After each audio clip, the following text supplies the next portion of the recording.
Okay, welcome to the 8th and final video on parts of speech.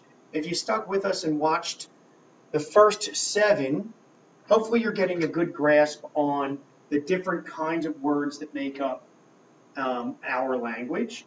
The last one is kind of an oddball. He doesn't really fit in well with the rest of the other parts of speech, and that's the interjection. The reason he doesn't is because interjections aren't connected to the rest of the sentence grammatically. What interjections do is they show emotion, okay? They show emotion and are unconnected grammatically to everything else going on in the sentence. And what I mean by unconnected grammatically only makes sense if we talk about or review the way that grammatically the rest of the words fit into a sentence, okay? So every sentence, every independent clause, we'll say, independent thought, has a subject, that's what the sentence is about, right, the topic, and it has a predicate.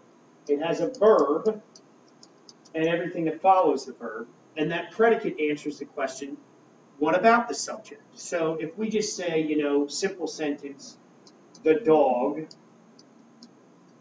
barked. Remember, the dog is what the subject of the sentence is, that's the topic. And barked is the predicate because it answers the question, well, what about the dog? What did he do? Okay? So the other parts of speech in the sentence will either be the subject themselves, the verb or part of the predicate, or they'll modify the subject or the verb. So remember, adjectives modify nouns or pronouns, so we could say the large dog or the rabid dog or something. These words would describe or modify the subject, the dog. And we can have adverbs modify the predicate, the verb, by saying something like the dog barked loudly. Loudly answers how the dog barked. It gives us more information about how the dog barked.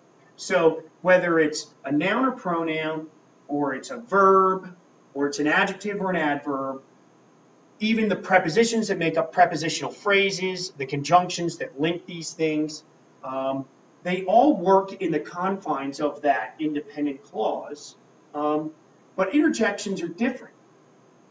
Interjections are not subjects, they never are, and they're never predicates, they're never part of the verb at all, and they don't modify subjects, and they don't modify predicates. Therefore, they're not grammatically linked to the rest of the sentence, okay? The only thing they do is show emotion.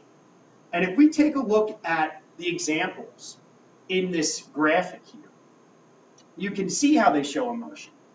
And they are separated in the sentence by a comma or oftentimes an exclamation point. Congratulations, you won the race. Congratulations doesn't have anything to do with the subject you, or it doesn't have anything to do with the predicate won the race. Congratulations is just an expression of emotion. In the same way, if I said golly, which is odd, who says golly anymore, but let's just go with it. Golly or gosh, that was a hard test, right? Golly doesn't have anything to do with that, the subject, and it doesn't have anything to do with the verb, was a hard test, or the predicate was a hard test. It's not modifying either of those. In the same way, holy cow, or uh-oh, or yikes, or wow would do. They express emotion, and they are separated from the sentence grammatically.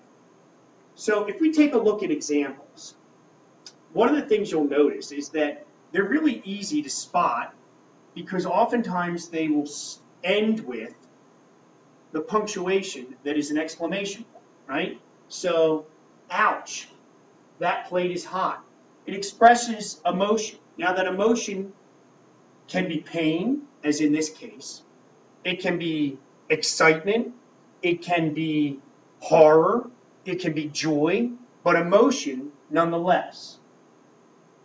That plate is the subject of that sentence, and is hot is the predicate, subject, predicate. Ouch does not modify the subject, and it doesn't modify the predicate. It's unrelated grammatically. In the context of the sentence, it's just showing the pain that somebody's expressing when they touch the hot plate, right? Hooray! We won the race. Hooray is an interjection. We is the subject. Won the race is the predicate. Again, hooray is detached. It's followed by an exclamation point, and that's not showing pain. That's showing excitement or, happiness. Frustration. Oh, I can't find my keys. Right? It's just annoyance. It's showing that you're frustrated with something. Okay? But it's not related grammatically to the subject I or the predicate can't find my keys. Right? Yuck expresses disgust. I guess I'll go with you. I guess in that context, whoever's saying that doesn't really want to go with you, do they? When they say something like that.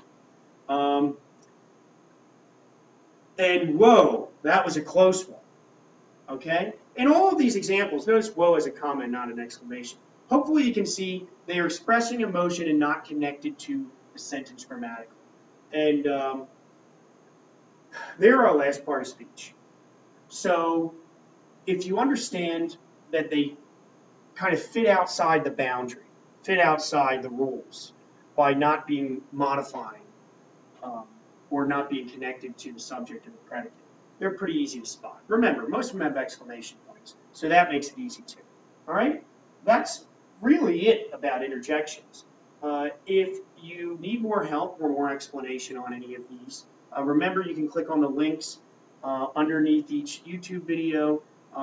There's one underneath this one that says need more help with interjections. You click on that, it'll go to Grammar Revolution. You can read more detailed explanations than you see in this video.